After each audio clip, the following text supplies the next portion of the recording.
वेदांत बंडगर खून प्रकरणातील संशयित आरोपीच्या पती-पत्नीचे विष प्राशन करून आत्महत्येचा प्रयत्न। प्रकृती चिंताजनक।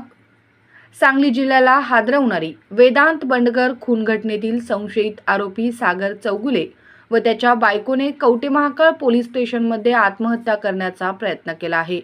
मिरजेतील शासकीय रुग्णालयात दोघांवर उपचार सुरू असून सागर याची प्रकृती चिंताजनक असल्याचे समजत आहे। सागर चौगुले याचा या खुनाशी काही संबंध नाही असा नातेवाईकांनी आरोप केला आहे। खुनाच्या दिवशी सागरला पोलिसांनी मारहाण केली व पुन्हा सोडून दिलं। पोलिसांच्या मारहाणीच्या त्रासाला कंटाळून हे कृत्य केलं असल्याचे नातेवाईकांनी सांगितले आहे। सागरचं बरं वाईट झालं तर कवठेमहांकाळ पोलीस जबाबदार असतील असा इशारा सागरचे भाऊ यांनी माध्यमांशी बोलताना दिला आहे। सागरचं बरं वाईट झालं तर पोलीस स्टेशन जबाबदार राहील व आम्हीही विष प्राशन करून आत्महत्या करू असा इशारा सागरच्या आईने दिला आहे।